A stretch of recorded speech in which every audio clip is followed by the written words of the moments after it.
evening and welcome to A Walk with Tilly. We're enjoying another really pleasant summer's evening, and it is pleasant this evening. It's not too hot, just a nice warm summer's evening. Still very dry. No, we haven't seen enough rain for my liking.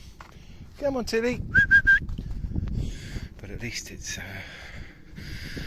not quite so sweltering. There's a little bit of breeze, so the audio will probably be terrible, but hopefully I should be able to what I said should be able to understand. So this evening, what's been happening today? Well, firstly the Lionesses, the English football team, have won and brought a trophy home to the UK for the first time in 50 years, or England.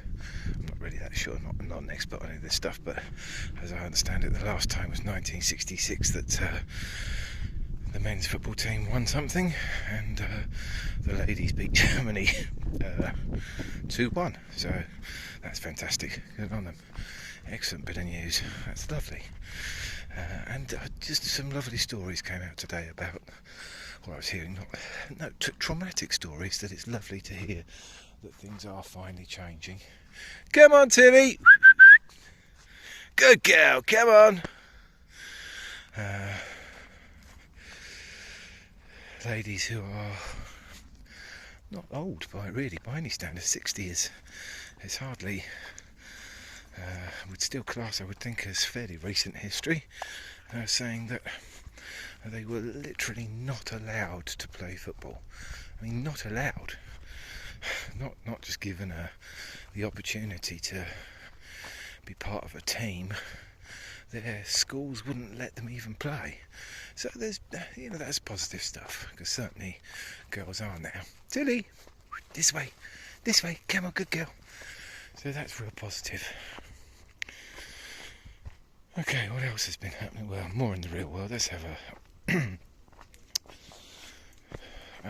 took the time to listen to an interview with Mick Lynch today. Now, Mick Lynch is the head of the RMT union, and he is a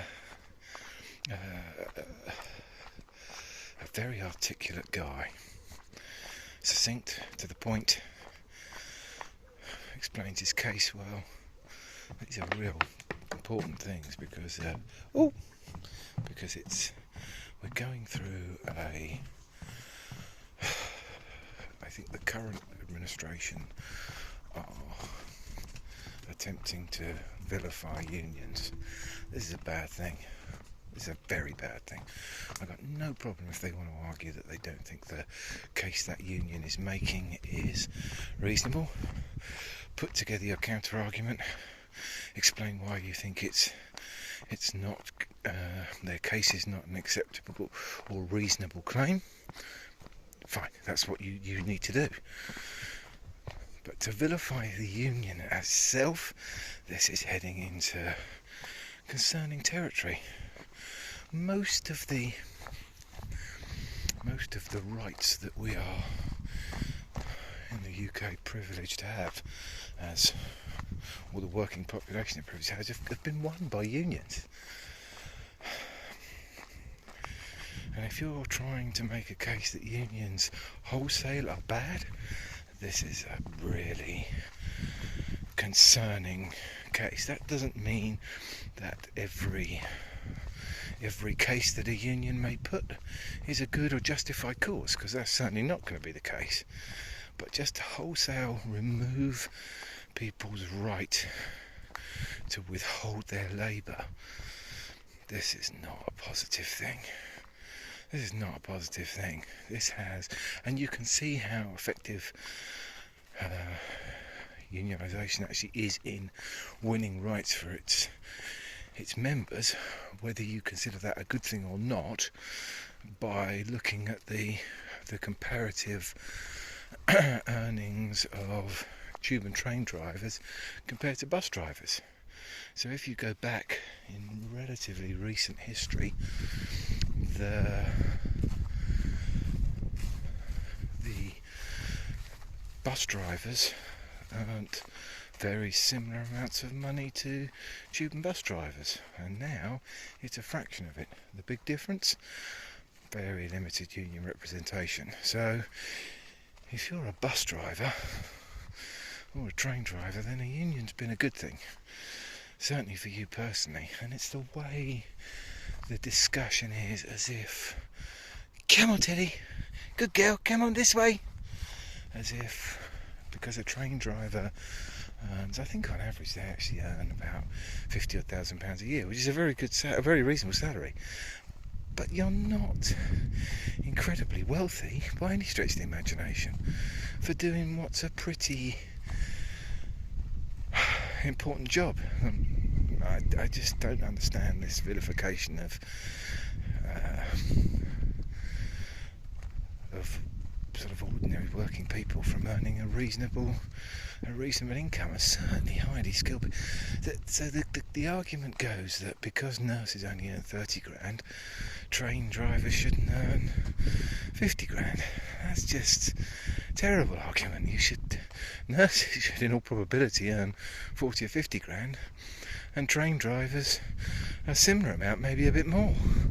This is not a cohesively put together case. This is a case of just vilify, a race to the bottom again, vilify anyone who is doing relatively better than people who are doing so badly they need to use food banks to survive. And I can understand that. If you're in London and you're earning 30 grand a year, I don't know how you're making, you're covering the rent on digs just about, and your bills, but you're a nurse. You should be able to expect more. There are statistics that have been carried out that show certainly in the UK, but I think this is further afield as well, where the productivity of workers has risen on a fairly straight line. There have been a few dips away from it, and it isn't perfectly linear in its rising, but it certainly rises fairly smoothly, fairly consistently for the last three-quarters of a century. And then something happens around the mid to late 70s where productivity continues to rise in a fairly linear manner, but incomes fall away, flatline, and now are actually dropping. So we have a situation where it is statistically verifiable that people are and have continued to be more productive, whether that's through working harder or just the implementation of technology, and have continued to increase their contribution to GDP, whilst at the same time their income's falling relative to that. And there's another really concerning piece on the end of that, which again is tarred as the politics of envy, but I don't think it should be. I think there's more going on there, and that is if you look at the return to capital or to the owner class, controlling class, no, not the managing class, because the managing class is suffering a similar problem. It's definitely an owner class. It's the controlling class, the class who have influence and power. So calling it a class again is an odd thing. It's just a group of people who basically have a greater degree of influence and reward for what they do, i.e. those in the top couple of few percent, their returns have skyrocketed, so they have become significantly wealthier, and the top 0.1%, the line on that graph is obvious and apparent that their returns have absolutely flown up. So something is amiss, something is not working correctly when you have a small section of society that has by far the biggest relative to their size amount of wealth. It's considerable. Like the figures are high. Something so the top 10% 90% of the wealth, and that wealth has been increasing disproportionately to the size of the sector of society that they make up, whilst the remaining 90% of that society have seen their incomes in real terms now fall.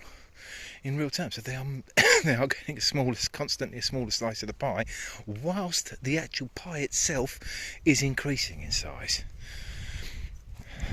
This, if it goes on for a lot longer, will cause unrest within societies, because that's historically what has always happened. While the incoming tide raises all boats, if it raises some slightly... Evening. Evening, mate. Yeah, some... it's not a good... Tilly, come on, good girl.